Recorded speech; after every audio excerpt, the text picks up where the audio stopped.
अस्सलामुअलैकुम नाज़रीन। ज़राए के मुताबिक पीटीआई ने हुकूमत की पेशकश को कबूल कर दिया और एहतजाज का मंसूबा प्लान कैंसिल कर दिया। पीटीआई सियासी कमेटी इजलास में एहतजाज मुखर करने का फ़ैसला किया गया है। एहतजाज मुखर करने का फ़ैसला SCO जायज़ किया गया है। AUI के हाफिज़ अहमदुल्ला ने कहा है कि पीटीआई ने एहतजाज मौखर किया तो बहुत अच्छी बात है। उनका ये भी कहना है कि पीटीआई ने 15 अक्टूबर को एहतजाज का ऐलान किया तो मौलाना फजल रहमान ने भी मौखर करने का मशवरा दिया था। हुकूमत को भी हरदर्मी का मुजाहरा नहीं करना चाहिए। बानी पीटीआई से पीटीआई की क़यादत की मुलाकात करवा देनी चाहिए और वो उनकी खैरियत दरियाफ्त कर पाएँ। 4 अक्टूबर के एहतजाज के वक्त भी मौलाना फजल रहमान ने यही मशवरा दिया था। हो सकता है मौलाना फजल रहमान ने हुकूमती ज़िम्मेदारों से बात भी की हो सकता है मौलाना फजल रहमान ने मोहसिन नकवी से भी रब्ता किया हो। नाज़रीन, अभी तक तो पीटीआई की क़यादत की तरफ से कोई ऑफिशियल अनाउंसमेंट नहीं किया गया, लेकिन यही तवक्को किया जा रहा है कि बहुत जल्दी अनाउंसमेंट भी कर दिया जाएगा।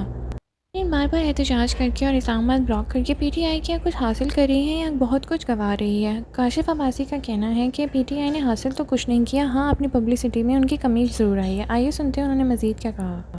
Right, thank you. दानिश साहब हमारे साथ रहेगा। काशिफ अब्बासी साहब, अब ये डेवलपमेंट हो गई है कि पीटीआई के इस पर ये कंफर्म कर दिया है कि यानी ऑफिशियली कंफर्म नहीं किया, लेकिन वी ऑल नो कि नहीं हो रहा।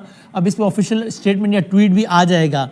मैं आपका शो भी देख रहा था, आप कह रहे थे कि भाई गवर्नमेंट को भी फैसिलिटेट कर देनी चाहिए मुलाकात, और पीटीआई को भी SCO के मौके पर नहीं करना चाहिए था। वो तो ठीक है, लेकिन वैसे आप बताइए इस वक्त जिन हालात में पीटीआई है, इस मूव से पीटीआई ने कुछ गेन किया है या लूज किया आपके ख्याल में? कि जनाब SCO वाले दिन अनाउंस कर दिया आपने और फिर आपने जाहिर इसको वापस ले लिया। गेन किया है लूज किया है? देखिए, इससे गेन तो कुछ नहीं किया। लूज ये किया कि जो पिछला एहतजाज था, पिछले एहतजाज के बाद भी पीटीआई की लीडरशिप ने अपनी बहुत सी फेस लूज की। हाँ, एक लोगों को ये नहीं पता था कि उनके सपोर्टर्स को कि इस्लामाबाद में करना क्या है। अली अमीन साहब चाय पीने चले गए, बाकी लीडरशिप छुपी रह गई, और इस्लामाबाद में डी चौक में वर्कर था, लीडर कोई नहीं था। हाँ। अभी भी जब आपने कॉल दी तो कॉल में किसी ने कहा कि मैं समंदर लेकर इस्लामाबाद पहुंचूंगा, दूसरे ने कहा तुसी समंदर ला के आओगे तो मैं उससे भी बड़ा समंदर ले आऊंगा। हाँ, लेकिन यकीन मानिए, हाँ, शाम तक किसी को नहीं पता था कि करना क्या है। मैं शाम को फोन प्रोग्राम्स वाले ज़रा अमूमन आप मेक सेट ऑफ कॉल्स की यार प्लान क्या है। हाँ, किसी को कोई प्लान का पता नहीं था कि आना है नहीं आना है। इस उम्मीद पर ये सारी प्लानिंग हो रही थी कि हुकूमत मुलाकात करवा देगी और हम शेर भी बन जाएंगे और उधर से पीछे भी हट जाएंगे, हमें बंदे भी लाने की। So that was the case. वो कहेंगे ठीक है, हो गया काम, देखा ना, करवाई ना मुलाकात। अब वो कहेंगे देखो रात के 11 बजे हमारे पैर पड़े कि चलो अल्लाह का वास्ते मुलाकात करा दें, खुदा के लिए कैंसिल करो, तो हमने कर दिया, चलो जाओ, कर दिया कैंसिल, जाओ। नहीं, लेकिन अभी क्या मुलाकात हो गई? नहीं, लेकिन वो कह रहे हैं कि सुबह पिम्स के डॉक्टर्स की हो जाएगी। हाँ, लेकिन देखें ये भी उनको कि कहीं हुकूमत इनको फेस सेविंग देगी। देखें, इनको ये पता था, जहां तक मैं जानता हूं, कि मुलाकात हो जाएगी। हाँ, ये मुलाकात हो जाएगी, हम अपना प्रोटेस्ट कॉल ऑफ कर लेंगे, हम दिलेर भी बन जाएंगे, हम ये भी कहेंगे देखें हमने गर्दन पे पाँव रख के अपनी बात भी मनवा ली। वरना आप सोचें 11 तारीख को इन्होंने ऐलान कि 15 तारीख को आना, 4 दिन का गैप, 15 करना 18 कर लेते, नहीं तो 11-12 कर लेते। तो बहुत से मसाइल तो अपनी जगह मौजूद थे उस वक्त भी। तो तहरीके इंसाफ बड़े हैफाजत तरीके से चली है। देखिए, पिछले 15 दिन में 2 दफा अली अमीन गन्नापुर अपना काफिला लेकर इस्लामाबाद पहुंचे।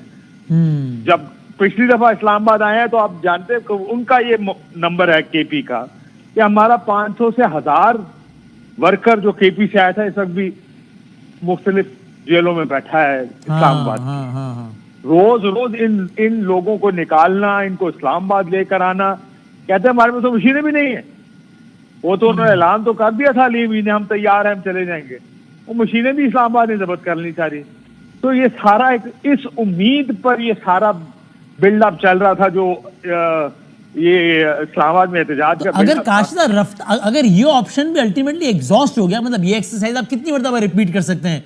2, 3, 4, 5, 6, अगर ये भी एग्जॉस्ट हो गया तो फिर प्रॉब्लम और बढ़ नहीं जाएगी फिर तो दूसरी साइड और शेयर नहीं हो जाएगी कि भाईजान अब क्या करेंगे बताएं, आपने ये भी करके देख लिया, अब क्या करेंगे बताएं।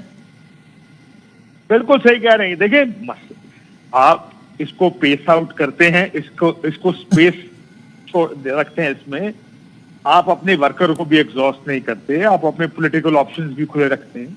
सियासी जमातें ऐसी चलती हैं, ये टार्जन बन के हर रोज एहतजाज की कॉल दे देना। मैं आपको बताऊं, ये दो बड़े लीडर हैं तहरीक इंसाफ में, उन दोनों के आपसी कंपटीशन ने ये कॉल दी है। हाँ, एक ने कहा मैं आ रहा हूं, अब दूसरा पीछे नहीं रह सकता था, मुकाबला बड़ा सख्त है, आपस में एक दूसरे से बनती नहीं है। पंजाब और खैबर पख्तूनख्वा के जो लीडर्स हैं, तो दूसरे ने कहा ठीक है जी आप आ रहे हैं तो मुझे भी आना पड़ेगा। तो ये इस कंपटीशन में एक ने समंदर लाना है, दूसरे ने कहा ठीक है जी मैं भी समंदर ले आऊंगा। हालांकि अंदर सबको पता था कि हमाद अजहर साहब, अगर हमाद अजहर और अली अमीन गंडापुर साहब, हमाद अजहर वैसे अंडरग्राउंड है, वो कैसे आते हैं बाहर?